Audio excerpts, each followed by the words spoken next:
This podcast is for anyone who has ever felt stuck, whether it's a major life transition, a dark night of the soul, or just staying small out of fear. If you've ever struggled to move forward, if you're repeating unhealthy patterns in relationships, or you have a black belt in beating yourself up, you were meant for more, and this podcast is for you. We'll get real, we'll get vulnerable, we'll probably cuss a little bit, and we'll get to the root of it all, your self-worth. With every step, you'll find the courage to rise. I don't know if you all have felt it. I don't know if you've noticed it, but there is a lot going on right now in the world and in the collective energy that we all as humans share. And the more sensitive you are energetically and emotionally, the more challenging it can feel. It can feel very heavy at times, and it can definitely feel really the whole spectrum of emotions. And I thought it was important today, in today's episode, to really name that and to name the fact that we want to be able to resource ourselves internally and learn how to balance our own energy and emotions so that we, first and foremost, don't become numb or completely disconnected from all the things that are happening. Because that's very much a protective mechanism, and sometimes that's necessary. Sometimes when things are very intense, it is a survival mechanism to dissociate, to disconnect, and to numb because the intensity of it is too much, really, for our systems to process. And I'm naming that because it's important to honor the fact that sometimes that's a necessary part of dealing with either challenging or traumatic situations. And we by no means want to make ourselves or anyone else wrong for that response. What we want to name is that if we stay in that place of constant dissociation and disconnection, then what we're doing is we're cutting ourselves off from our own humanity and from our own heart. And this is actually a time in humanity's evolution where we are being called to have a deeper connection with ourselves, first and foremost, and with our own hearts, because when we are connected internally with ourselves, with our inner world, with our hearts, then we can actually be a stand for others who might not have the resources to do that right now. And we can collectively start to create a network of individuals who do know how to tune into their heart space and to tune into their internal worlds. Because when we can do that, it allows us to actually bring out the parts of us that can do the most good in challenging times without depleting ourselves further in the process.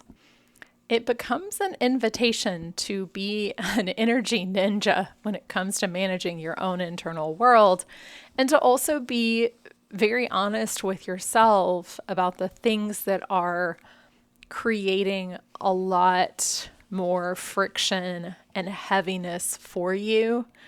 So, for example, using myself as an example, I know that when I spend what I consider to be too much time scrolling through social media, I don't feel better. I feel a lot worse because while I have worked hard to cultivate my feed where it's really largely cat videos and cute animals on the internet and friends' posts, it is inevitable that this crazy algorithm is going to show you some things. And then it's just human nature that sometimes we click on the things and then we go down, down, down, down the dark rabbit hole. And suddenly we're off Instagram and we're on Threads, and then we're down an even darker rabbit hole, and it just spins out. And all of a sudden it's half an hour later and all of our emotional cocktail has been triggered. And all of those emotions that are very intense spectrums of emotion actually become addictive, which is why then I'm going to go back and pick up my phone 5 minutes later, because my body is looking for its fix. It's looking for the fix of adrenaline. It's looking for the fix of cortisol. It's looking for that hit and that response to what I saw, read, or experienced, even if it's not actually something that was enjoyable, because that's just biology. And so this becomes understanding that when we stay immersed in allowing something external to us to control our reactions. And what I mean by that is usually what happens is when we wake up first thing in the morning, what do you typically do? No judgment, safe space. What do you typically do?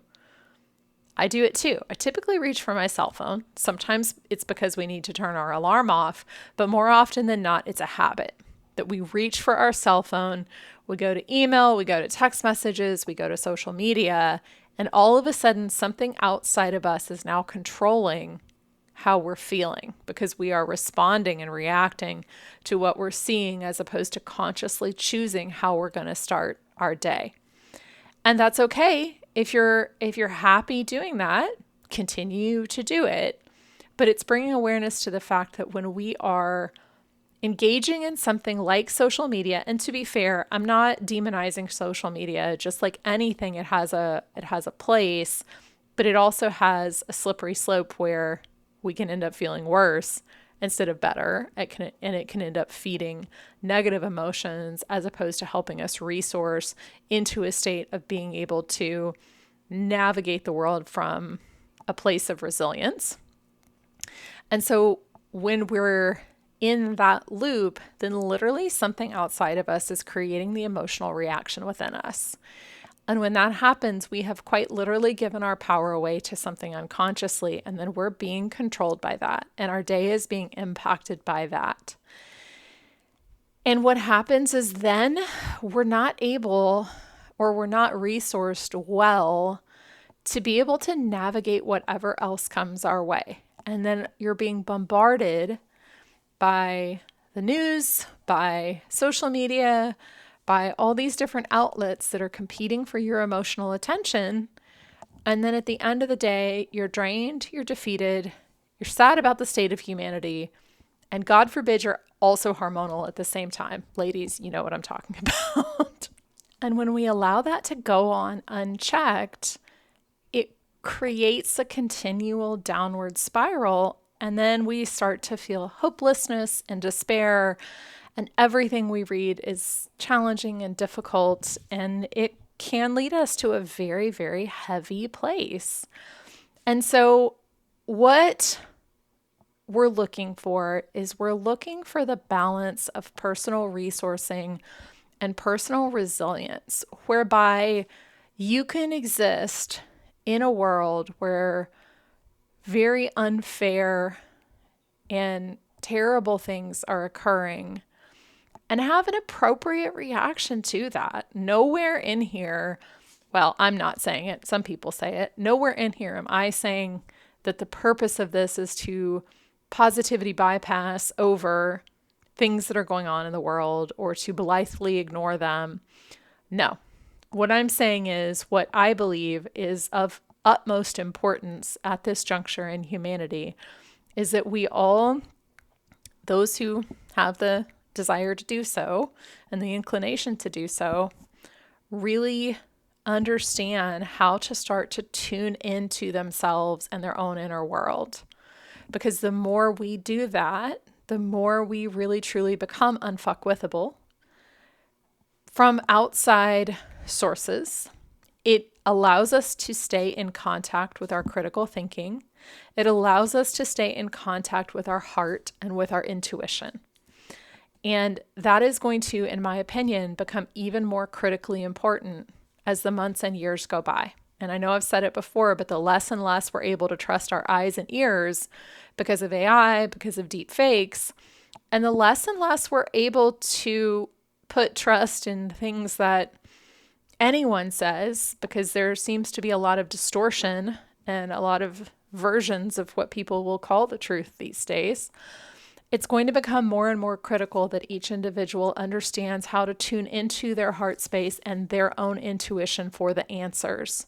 Because otherwise, we're going to continue to be vulnerable to basically be pulled around like a chew toy, like a dog's chew toy, right? Flipped back and forth from one end to the other and feeling completely destabilized. And then we begin to either dissociate completely, or we get very, very sucked into the emotional lows and the intensity of anger and, some emotions that ultimately are detrimental to our physical body and to our health, and also aren't serving us and helping to make a difference right now at this turning point in humanity.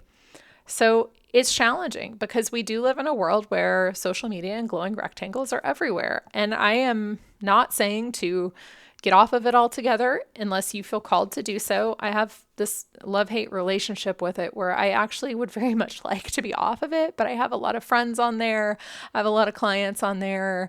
I post a lot of cat pictures, and it can be an enjoyable place to be, right? Just like anything, when used appropriately, and it's going to have potentially detrimental sides and it's going to have very positive sides. And it's up to us to figure out what our relationship is with that and with any kind of media that we're consuming. And so I'm saying this because I was thinking this morning, first thing when I woke up, of how important it is to choose how we're going to go through our day. And then throughout the day, have those checkpoints. And it can be very easy to get pulled away from that, to wake up, to look at our phone, and then we're off and running, pulled this way and that by meetings or by obligations or by things we have to get done. And then we're in a position where we're no longer running our day is running us. And then our emotions are running us. We're no longer actively choosing how we're responding to things.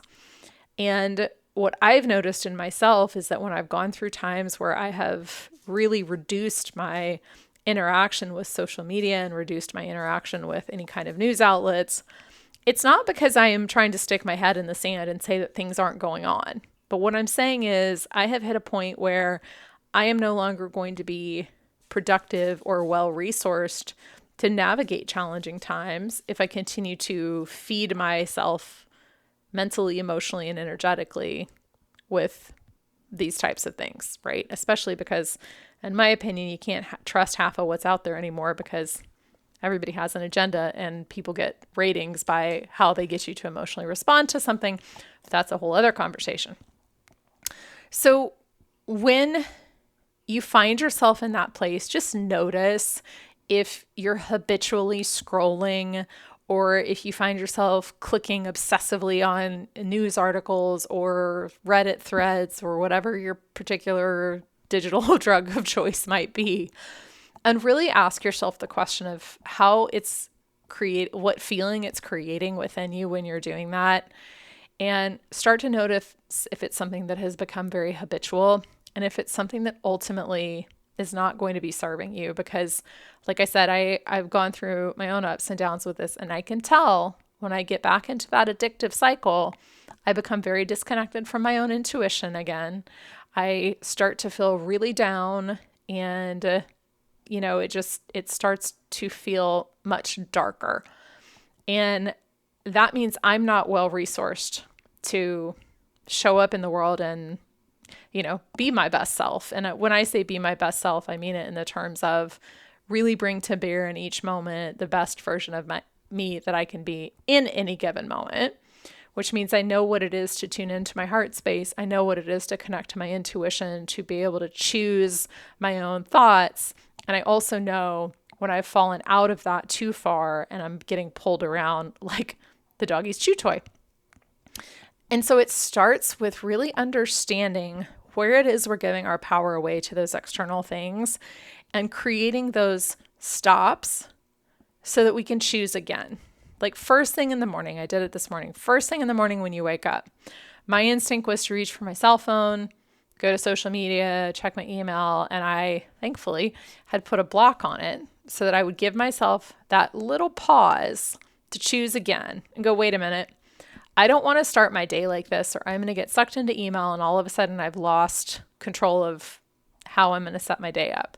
And so instead I got up, I took my dog for a walk. I did not look at my cell phone on the walk. And I came back and I sat down and I did some journaling, and I started out with my gratitudes because I stopped doing that practice for a couple of weeks. And then I was reminded why I don't stop doing that practice.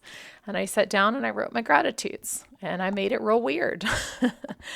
And then I started writing about my future self and how I am and the things that I'm creating as if it's already here.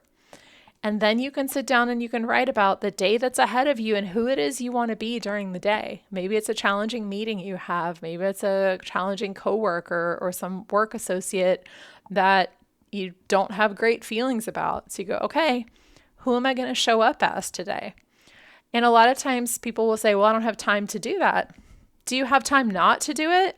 Because the benefits that it's going to pay by taking those few moments to give yourself that space to be present with who it is you want to show up as during the day and give yourself those moments and those reminders is going to set you up for long-term internal success. I don't even care about the external stuff, although that's going to come too as a byproduct of it, but your internal success.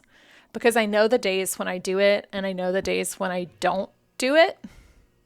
And I have to continuously use myself as a guinea pig because this is, in my opinion, part of the human experience is we will Groundhog Day. Doesn't matter how much you know, how much you've learned, because of the way that our brains and biology are wired, if we don't consciously make a choice about how we're going to show up or what habits we're going to create, then we're going to default.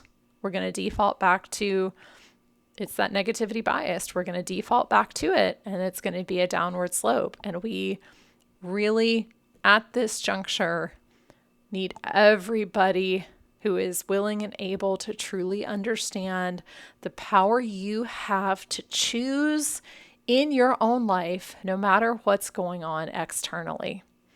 And like I said, nowhere in there did I say you have to walk around with a smile on your face if you're genuinely not feeling it. It's okay to have your feelings about things that are happening. It's okay to feel the heaviness of the things that are happening because it's very real. And what we need is we need you properly resourced, and we need you resilient and knowing how to tap into your heart and tap into your own intuition and balance your nervous system, because that's where we create magic. That's where we tap into the connection that we all have as humans, no matter what some people would have you believe. We are all connected as humans. I don't care what your gender is. I don't care about your background or your race or your lifestyle or your choices, because frankly, none of that is any of my business. But we are all connected. And the more that those of us who know at least a piece of that truth can tune into connecting to our hearts, to connecting to the intuition and the wisdom within, the more we can do that, the more we create this really beautiful web of connection. And that is one of the most powerful things that we have. Because in my opinion, the worst thing that can happen is for those of us who do have that knowledge and ability to give up and become so defeated that we cannot get back into our hearts. Because I don't want to go down the rabbit hole of duality, but to put it in oversimplified terms, then evil gets to win. And evil doesn't get to win because light gets to win. And to do that, we need to remember that we have the light within us. And as challenging as it is some days, what matters is that you're choosing for yourself internally what you're going to do, how you're going to feel, how you're going to resource yourself, the practices that you're going to use, the heart connection tools you're going to use, because there's science behind all of this, right? This is not me saying, woo. I actually hate the term woo-woo, but again, a whole other podcast. I say that a lot. And it's understanding that there is actually an electromagnetic field around your heart. and that there are actually measurable impacts when we're staying in a state of anger and frustration. And there are measurable impacts when we're able to bring ourselves into a state of calm and a state of balance. And it doesn't mean that there aren't wild things going on around us, but it means that we are resourced within ourselves to make choices for ourselves and make choices to support those around us that are coming from a very grounded, centered, and connected place. And that may sound like a really lofty thing. It's actually not. What it takes is all of us understanding our power to choose. And it really can start with something as simple as choosing first thing in the morning what your thoughts are going to be, because you may open your eyes and you may get hijacked with worry thoughts and anxiety thoughts and whatever thoughts show up in the morning, but you get to stop and go, wait a minute, I get to choose what's next. I get to script how I show up, no matter what's happening around me. And just try it. Try it for 21 days or 30 days, because it does take time to change a habit. It takes time to change our neural pathways. And one day or 1 week is great, but it's kind of like lifting a weight for 1 day or 1 week. It's not going to create lasting change. So give that a shot. Let's start by examining your relationship to the glowing rectangle that you're looking at every morning and what you're taking in and what you're consuming in your diet, and looking at how you can make a different choice about how you're going to interact with it and how you're going to choose to go through your day. And then give yourself little checkpoints throughout the day to check back and go, ooh, how am I showing up? How am I thinking, acting, and feeling? Ooh, okay, well, that wasn't great. So what am I going to do next time? Right? With love, with no shame, with no guilt, with nothing other than curiosity about, oh, okay, well, this morning didn't go exactly, maybe I wasn't my best self this morning. So what am I going to do next time? And just take that next right step. I hope you enjoyed this episode of the Courage to Rise podcast. Visit my website, couragetorise.com, for more information on one-on-one coaching, group coaching programs, and other upcoming events. Remember, life's too short not to sparkle. Sparkle on.